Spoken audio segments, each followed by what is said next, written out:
আজকে আপনাদেরকে রান্না করে দেখাচ্ছি দেশি মুরগির পাতলা ঝোল। কিভাবে খুব সহজে এই মুরগির তরকারিটা রান্না করতে পারবেন সেই রেসিপিটি আপনাদের সঙ্গে শেয়ার করছি। প্রথমে এখানে একটা দেশি মুরগি নিয়েছি। মুরগিটা ভালো মতো কেটে ধুয়ে নিয়েছি। এদিকে চুলায় প্যানের ভিতরে হাফ কাপ পরিমাণে তেল গরম বসিয়েছি।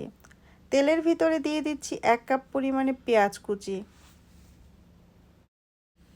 দিয়ে দিচ্ছি কেটে রাখা মুরগি, দিয়ে দিচ্ছি 2 টেবিল চামচ পরিমাণে রসুন বাটা, দিয়ে দিচ্ছি 1 টেবিল চামচ পরিমাণে আদা বাটা,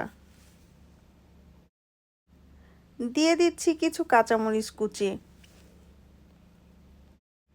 দিয়ে দিচ্ছি স্বাদ মতো লবণ, দিয়ে দিচ্ছি 1 চা চামচ পরিমাণে লাল মরিচের গুঁড়া, হাফ চা চামচ পরিমাণে হলুদের গুঁড়া, হাফ চা চামচ পরিমাণে জিরার গুঁড়া, হাফ চা চামচ পরিমাণে ধনিয়া গুঁড়া, হাফ চা চামচ পরিমাণে গরম মশলার গুঁড়া।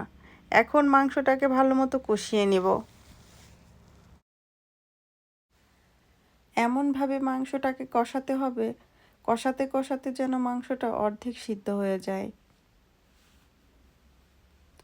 আমি ঢাকনা দিয়ে ঢেকে ঢেকে মাংসটাকে প্রায় 10-15 মিনিটের মতো কষিয়ে নিয়েছি। মাংসের ভিতর থেকে কিছুটা পানি কমে গিয়েছে, তাই মাংসের ভিতরে আমি আরও 1 কাপ পরিমাণে পানি দিয়ে দিচ্ছি। পানি দেওয়ার পরে মাংসটাকে 10-12 মিনিটের মতো কষিয়ে নিয়েছি। মাংসের ভিতরে এখন একটা আলু দিয়ে দিচ্ছি। আলু দিয়ে মাংসটাকে আর 1-2 মিনিটের মতো কষিয়ে নিব। 1-2 মিনিটের মতো কষানো হয়ে গিয়েছে। এখন মাংসের ভিতরে ঝোলের পানি দিয়ে দিচ্ছি। এখন মাংসটাকে রান্না করব যতক্ষণ পর্যন্ত মাংসটা পুরোপুরি সিদ্ধ না হয়।